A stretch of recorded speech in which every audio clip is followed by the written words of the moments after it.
Hey, hey, hey, welcome back to another episode of Financially Forever After a Love and Money podcast. We are your hosts, Lindsey and Brett the Moneymaker, Shunkwiler. Here to give you some relationship tips, advice, anything that's going on in the world as far as relationships go. Oh, we got a doozy to talk about. As well as financial stuff. Financial tips, of course. Financial tips, growing your wealth, long-term, just maintaining your money or maybe growing your money in ways. Yeah, so for those who haven't listened before, this is what we do. It's about 10-15 minutes of relationship / banter, and then we'll talk some financial tips, financial jargon. Yeah, to actually give you some things you can hopefully use in your day-to-day. Yeah. So let's get into it. What's going on in our lives? We actually took our own advice and we went on a couple dates this weekend, which hasn't happened in months.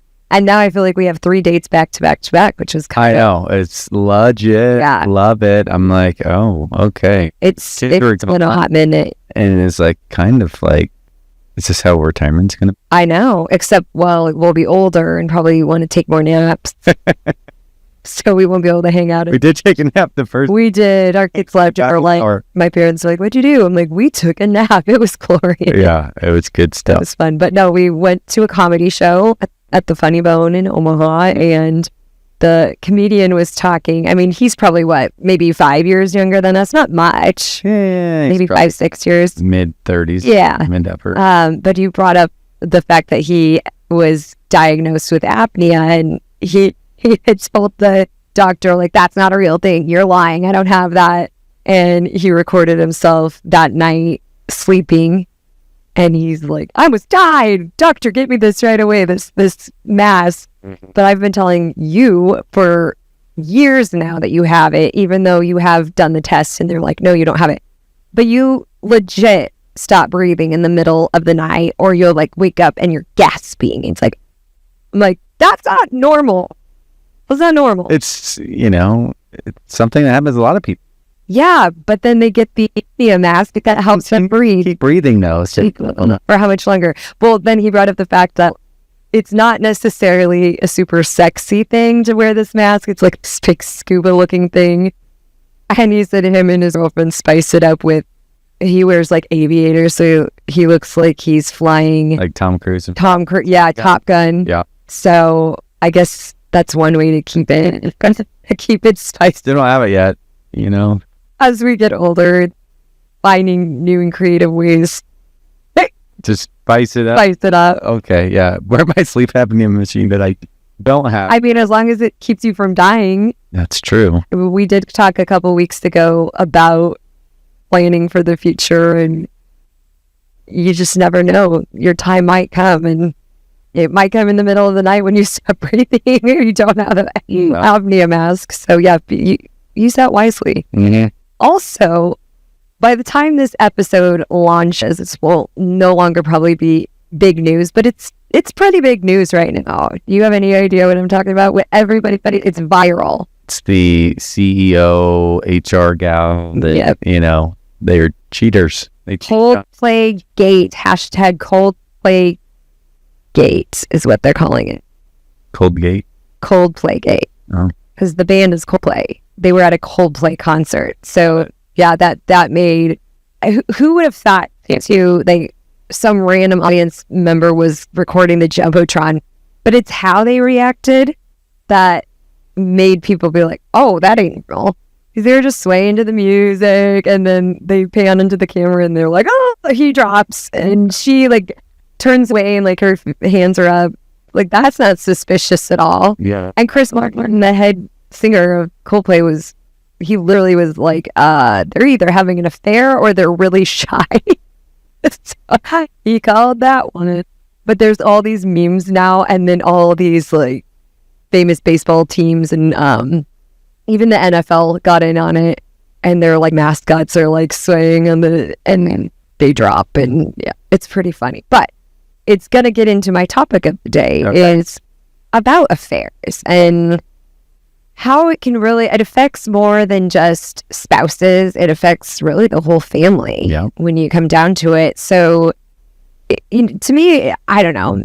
We've been married 17 years, but we've been together over 20 years. And the thought of an affair just has never even, I mean, I've obviously seen attractive men out there, but that's never been something that's in my mind of, oh, I want to cheat or build a relationship. And it just made me think, and I wanted to pick your brain of, what do you think gets couples to that point in their relationship where they're like, I'm at this part of my relationship, but I'm not getting what I need at home, so I'm going to search elsewhere. What do you think gets couples to that point where instead of getting a divorce, they're just like, well, I'm going to go cheat and have an affair and be secretive? I mean, in the case of, that CEO, like, he thought he could get away with it. Yeah. Obviously, she thought she could get away with it. Yeah. And how long had it been going on? That was like, what a bunch of idiots. You go to a public place, concert, and you don't think anybody's going to see you there? And it also makes me mad because that whole area was just for their company. So all of those staff members knew they were married and they chose to look the other way. And then I read that the girl that booked the tickets for the company was fired for buying the ticket. Yeah, it makes no sense. Like, what did she do wrong? Furious right now. Yeah, she didn't do anything. I would definitely be suing for wrongful termination with that. But yeah, it just makes me think, to me, it's such a cowardly thing to do. Then that's my just opinion. And you can use woe is me. My spouse isn't giving me attention, or they're not, I want to have sex this many times a week and they only let me have sex once a month or whatever it is. But to me, it's so selfish. It's such a narcissistic way of thinking where you're just thinking of yourself. You're not thinking about your spouse. You're not thinking about maybe you have kids or even the repercussions of even your parents or your brothers or sisters. How much that this has brought into the limelight, these people, now their parents are probably ashamed or their siblings are ashamed, of their behavior. It's embarrassing for everyone involved. And to me, my thinking is just get a divorce. Like, if you've tried everything, not that I condone divorce, I think there's other options before you get to that point. But if you've done everything, done counseling, you've communicated with your spouse and things just aren't getting better, but why drag that person through the mud? Why embarrass them or humiliate them? And I don't know. I just wanted to pick your brain on that because it happens more than we realize. Oh, yeah. I mean, it's probably happening all around. As you're listening, like, you might have a friend or a coworker or, someone that that is actually doing that. And it's unfortunate. And glad you brought that up. So if you knew someone, do you feel like it's your responsibility to tell the spouse? I think it's your responsibility to tell that person, like, you need to tell your spouse. That is not cool. Yeah. And if you don't, like, it's going to get out here soon. Yeah, I think so too. I think in that regard too, because he was the CEO, probably a lot of people felt like their job would be threatened if they said anything. I would assume. Which is kind of unfair as well. He's using his authority over these people because it's almost like, again, it's a narcissistic way of thinking. It's like, I'm the CEO and I can get away with anything and I can do whatever I want. And it's like, if they were on that Jumbotron, how much longer could it have been going on?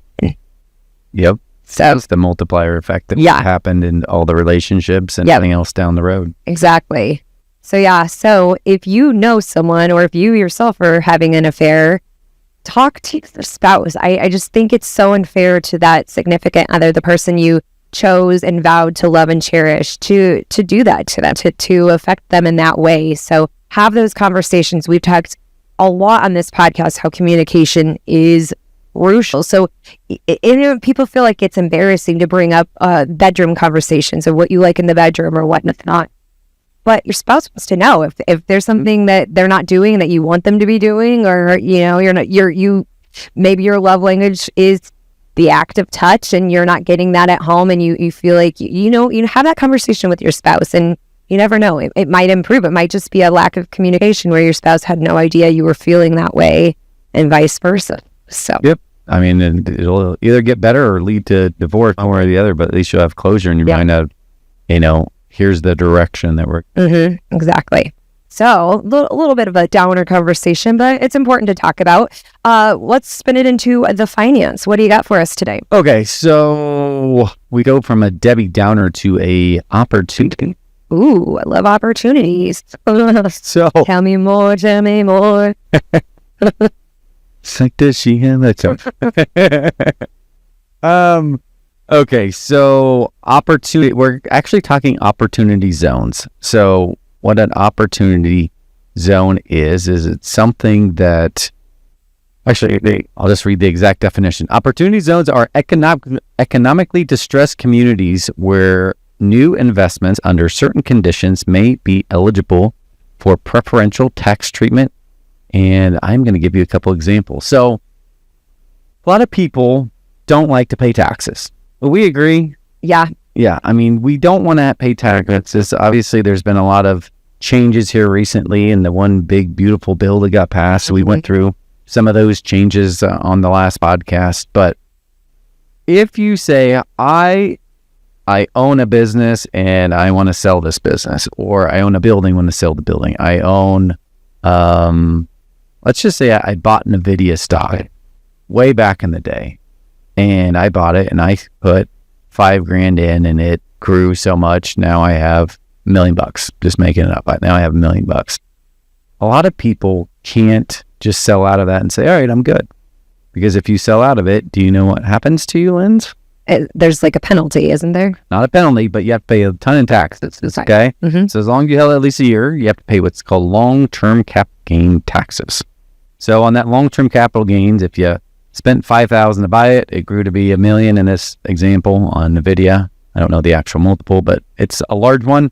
Grew to be $1 million, and you go to sell it, you'd have to pay taxes on the $1 million minus the $5,000. So what is that? $995,000. That might not be that big a multiple, but still, we're talking on a boatload of money. So on $995,000 of gain, you would have to pay more than likely 20% for long-term capital gains. You probably have net investment tax of another 3-ish percent, 3 to 4% there. So you might pay 23, 24% in taxes on $995,000 a gain. Well, that ain't fun. We don't want to do that. No.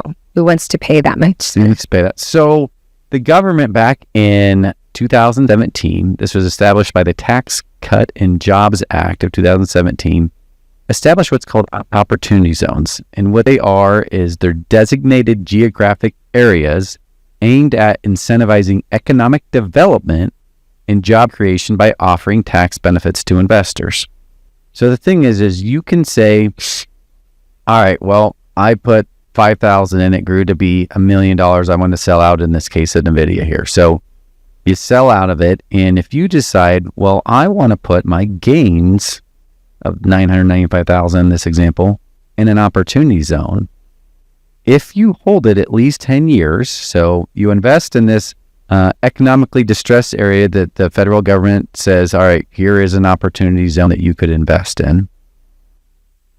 You have to defer the tax at some point in time. So right now it's going to be deferred to 2026. You're going to have a fair market value assessed to where it's going to be payable in 2027. Depending on the opportunity zone you get into, it might be a reduced amount that you have to pay the federal government in regards to taxes. There are actually some investments you can get into within opportunity zones that they help you pay the tax burden in regards to that come 2027.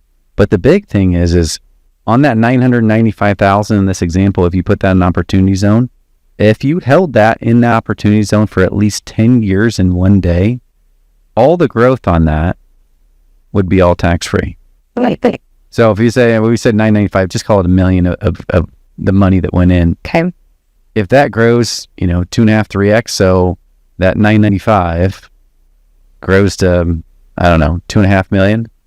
When you pull that money out of that opportunity zone, all tax-free. Ooh. All tax-free. Get it out of the pockets of Uncle Sam. You ducked up. And, I give an example. I'm teaching, it's called Investment and Tax Strategies for Millionaires. So I'm teaching a course on that here locally in Lincoln, Omaha areas in Nebraska.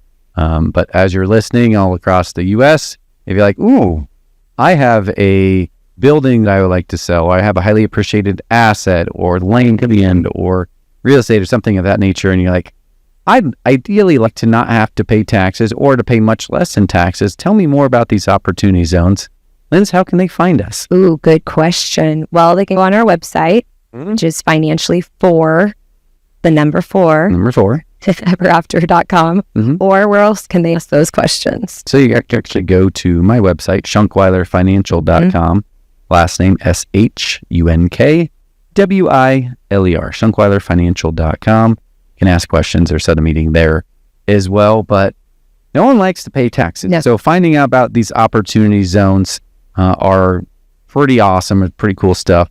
You do have to be an accredited investor in order to get into those, which means you make $200,000 as a single individual, $300,000 as a married couple, or have at least $1 million in assets, not counting your house. So you must meet one of those three criteria. Why is that? Why does that have to be the criteria? Well, part of the reason is they want to make sure that if you're doing this at a long-term time horizon on this opportunity zone, and also on different investments in the alternative world. So, in that workshop, we also talk about other alternative investments. They're riskier than just your normal bonds or stocks or mutual funds, things of that nature. So they want to make sure you have enough money to tie it up for certain periods of time. And, you're not putting all your money inside one. So you mentioned they're risky. So you're not guaranteed that this... No, there's no investment that's a guarantee. Yeah. Well, you're guaranteed the tax status on it. Like, you don't know if that $1 million or $995 that you put in is going to grow or going to go down. So it's similar to the stock market in that regards, because the stock market's the same. It goes up and down. You can never guarantee that you're going to make money on it. So it's a risk, but... It's a risk, yeah. There's some oil and gas ones and wildlife and various other ones that you can get into. So how do you know what's right for the person? Since there are so many options out there, how do you know which one's going to be the right fit for the person? So I had a conversation with some clients here this last week, and we were talking about oil and gas, and there's like, for whatever reason, I don't want to do the oil and gas one. They were opposed to it. I'm like, okay, well, there's other ones that, you could invest into, and from a tax benefit standpoint. Now, this was an opportunity zone. It was another investment that you could get in with these alternative investments, and they're like, hey, I'd rather do, because I told them, like, all right, you don't have to do IDCs, intangible drilling costs. You could do wildlife, and that's another way that you can get big discounts in regards to taxes on put your money in an investment, get a rate of return on the investment, but help lower your taxable burden for that particular year. Because why? Sometimes people get a lot of money, like to get tax deductions, but also like to have investments. Well, there's ways to do both depending on where you put your money. But opportunity zone, if you have large gain and you like to defer, reduce, and potentially eliminate that, give us a ring or reach out to us, and we will walk through on how that might affect you. Yeah. How come this isn't as well known? Like, how come people haven't probably heard of this stuff before? I've done this 20 plus years, and I didn't find out about some of these investments until about a year ago. And, once I did, I'm like, geez, I really gotta zone in on this. And I've been zoning in on this for the last 9 or 10 months here, teaching workshops, changing things over. So once you find out about this world, and you're like, whoa, we got to introduce this to our clients, and we got to introduce this to anybody that might not know, because it's a very good way to help people save tax money, but also get some different investments that they haven't heard of before. So, Tony Robbins, Tony Robbins. Oh yeah, good old Tony. Good old Tony. So he wrote a book called The Holy Grail of Investing. And inside his book, he talks about how one of his good friends said that to what he considers the holy grail of investing is having 8 to 12 uncorrelated assets, and the high net worth, I think it's like 46%, it says in the book. And the ultra high net worth, they have about 46% of their assets in alternative investments, and the ultra high net worth, the definition is like 30 million plus. Gotcha. So I'm like, all right, who doesn't like to invest like the wealthy do? Exactly. They are obviously onto something. They're onto something. And they're not putting all their eggs in one basket. Yeah. So you can, he talks about 8 to 12 uncorrelated assets. You think uncorrelated. So like, stocks and bonds, as stocks go up, a lot of times bonds, they're safer. So they'll, trickle up and tend to go up as well. And a lot of people think, all right, well, the bonds were safer, but a lot of times those tend to go down too. Yeah. When the stock market. So they're not, one for one correlated, but they're still correlated. Sure. Mutual funds is just a bunch of stocks together. So a lot of times the assets that people traditionally get into, they're very correlated. So like, all right, well, if you invest in oil and gas and a wildlife and maybe a company that invests in apartment complexes and various other, like, you are diversifying out your overall risk inside your portfolio. And a lot of times you're not sacrificing returns and even get enhanced returns because you are taking that additional risk by going something that's a little bit off the beaten path. But as these companies, a lot of them have proven track records. You just got to make sure that you're well educated on what you're getting into, and that, hey, this is an illiquid investment. Stocks or mutual funds, you can get in and get out of those at a quick pace. But these are illiquid investments and various different alternatives, which is why accredited investors are the ones that can qualify to get into those, because it's not like, oh, I only have $200,000. I want to put it all in there. Okay, well, you're tying your money up. If something happens, you can't work anymore, you become disabled, then that's a problem. So that's why you must meet one of those criteria: $200,000 as a single individual for income, $300,000 as a married couple, or have $1 million of assets, not counting your house. So a lot of cool, interesting new investments or new investment strategies out there. Awesome. That's really cool.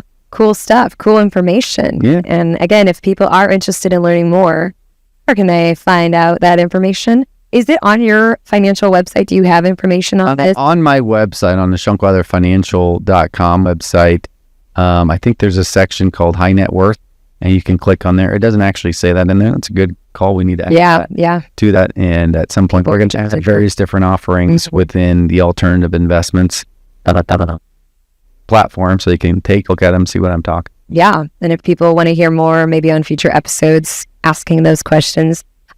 We do have a few minutes before we wrap up today, but I did have someone who listens to the podcast had a question. Okay. Her name is Kate. She wrote it into our website, and she had a question regarding starting a business as a couple. And she wanted us to talk about our struggles and the things that work, things going back on, and what we would have changed or done differently.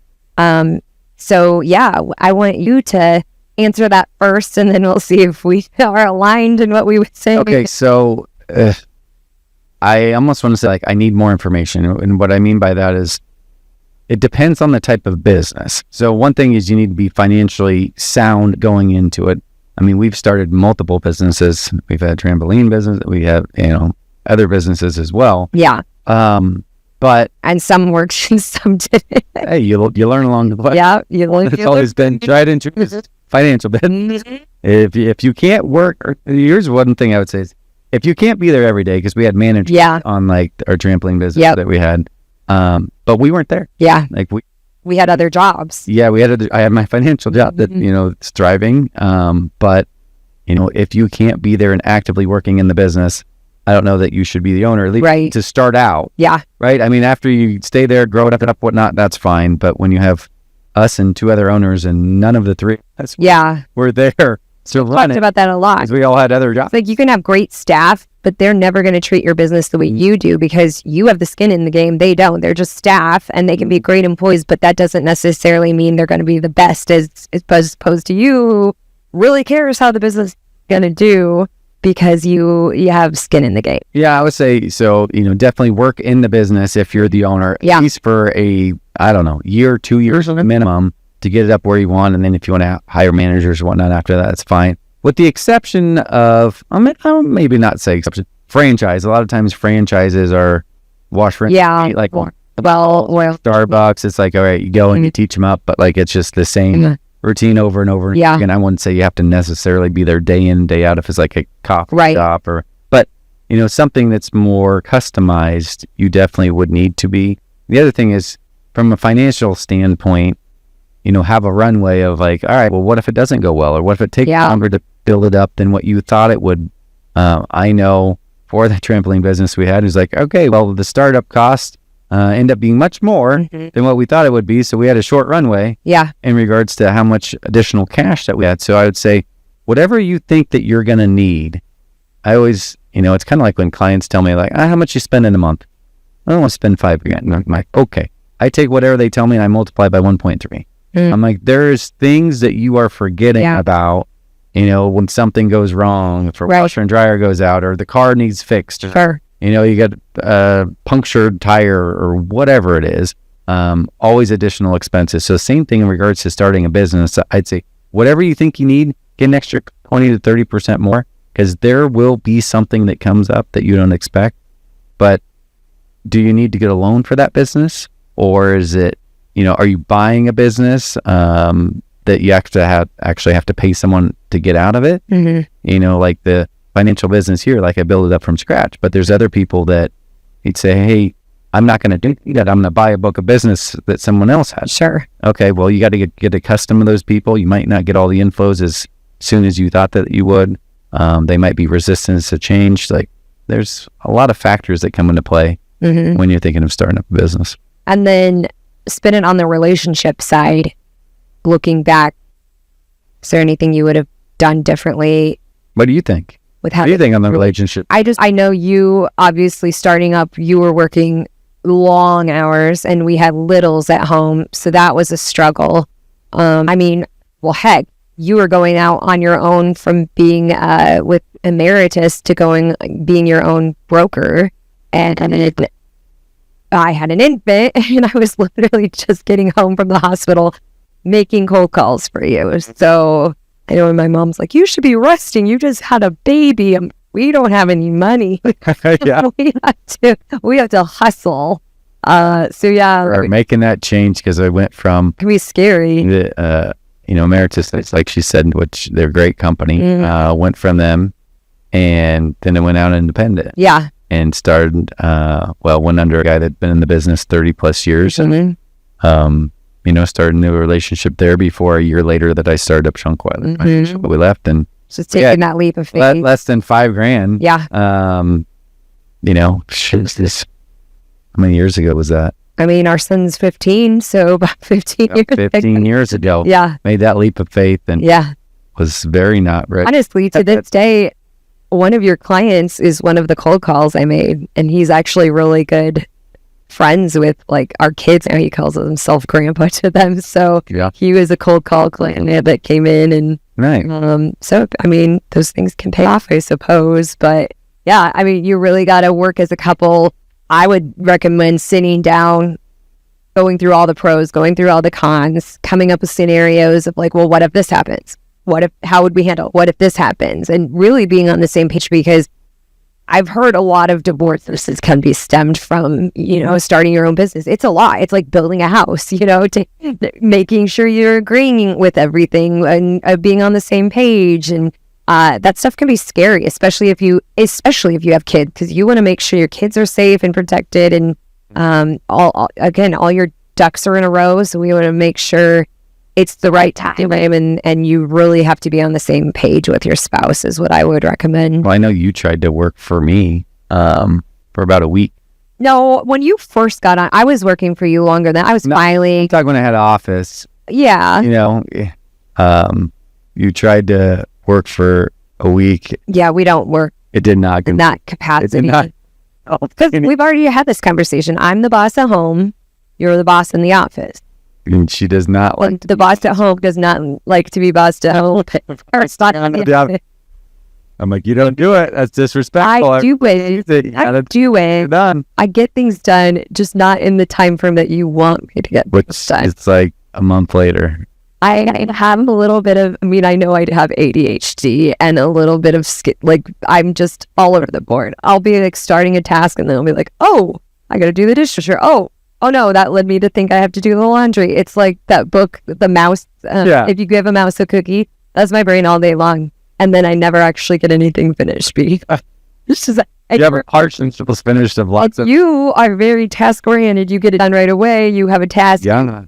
But my brain, I'll eventually get it done. It just might not be. Not on the timetable I want. So, I'll be really on the same page with your spouse. Yeah, because the thing is, you love your spouse so much. Yeah. But working with your spouse and loving them are two different. Yeah, but there's many couples that make it work. I mean, again, Many you couples, that's need great. to be on the same page. They can do it all the time. We have other couples across the country that need financial advice. Yeah, their spouses work together. And it's great, but not for us. Yeah, not for us. So thanks, Kate, for writing in. If you do have any additional questions regarding finances or relationships, we're happy to answer those in future episodes. So thank you so much for joining us on another episode of Financially Forever After, a Love and Money podcast. Take care.